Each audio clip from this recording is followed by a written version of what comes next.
कर्म चार प्रकार के होते हैं।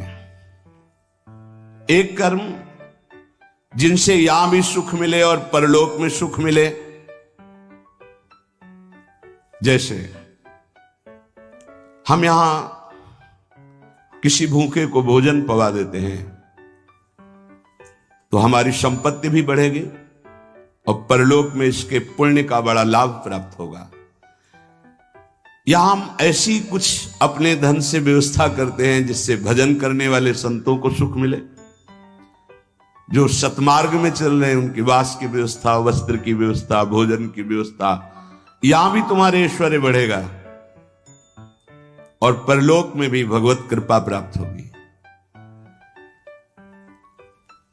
औषधालय खोल देना, प्याऊ खोल देना, ऐसी व्यवस्था कर देना जिनकी व्यवस्थाएं नहीं हैं, उनको वस्त्र है, भोजन है, औषधि है, इस तरह की, तो यहां भी सुख और परलोक में भी सुख।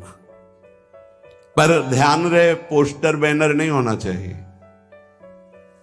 अगर आपने कहीं छपवा दिया या अपनी जबान से कह दिया तो उसका प्रभाव क्षीण हो जाता है। ये लोग समझते नहीं।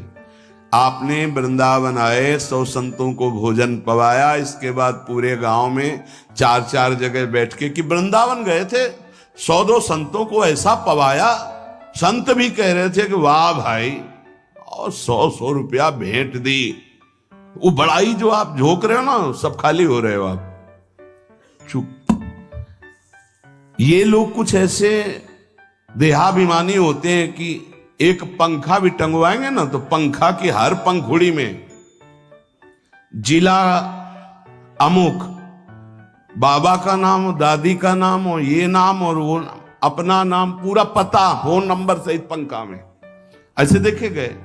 कुछ भी करना है ये सब। तुम्हें अपने नाम की चिंता है या संतों की सेवा की चिंता हुई? तो ये ध्यान रखो, जिनमें यहां भी सुख मिले और परलोक में सुख मिले उसे सत्कर्म कहते हैं। सत्कर्म गुप्त होना चाहिए, पर अभिमान गुप्त होने नहीं देगा, पक्का।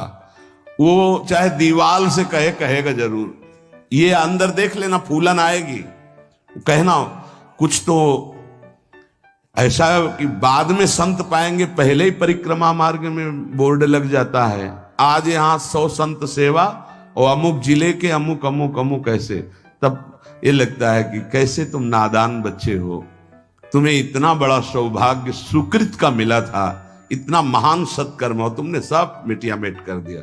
और उनको लगता है कि सत्कर्म का फल यही है। 100 रुपया के अगर फूल डालने हैं तो फिर 100 लोगों को तो पता चलना चाहिए कि वीडियो में कि हम ही फूल डाल रहे थे।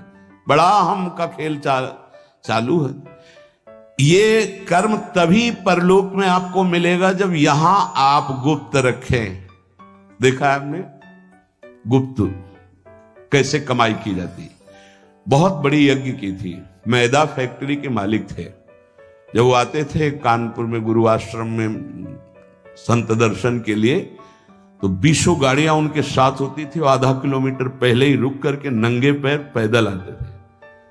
जब वो यज्ञ करवाए तो एक हाथ में झाड़ू सोहनी और एक में डलिया, और जो ऐसे खा पी के दोना पत्तल फेंक देते वो उठाते। कहीं कोई पोस्टर नहीं, कहीं और इतनी दिव्य, सब खान पान सामग्री सब ऐसी। और वो केवल चेक करते थे अपने कार्यकर्ताओं का, झाड़ू लिए हुए वो लिए। कोई जैसे पूछता यज्ञ कौन करवा रहा, तो बोले हमको तो यहाँ दोना पत्तल फेंकने की सेवा मिली, हमें तो पता नहीं। कोई जान नहीं पाया कौन करवा रहा है। अपने लोग इसलिए जानते थे कि प्रेरणा से हो रही थी। ऐसे सत्कर्म की कोई जान ही नहीं पाया कि किसने करवाई यज्ञ। और इतना बड़ा खान पान, कानपुर महानगर जहां लाखों लोग खाते पीते, उनके पास कोई कमी नहीं, कहीं भी कोई अभिमान का लेश मात्र नहीं।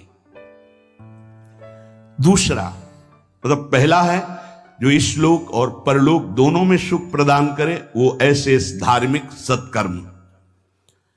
दैन्यता की मूर्ति, साधुता अपने आप आ जाएगी जब आप ऐसा समर्पण करेंगे।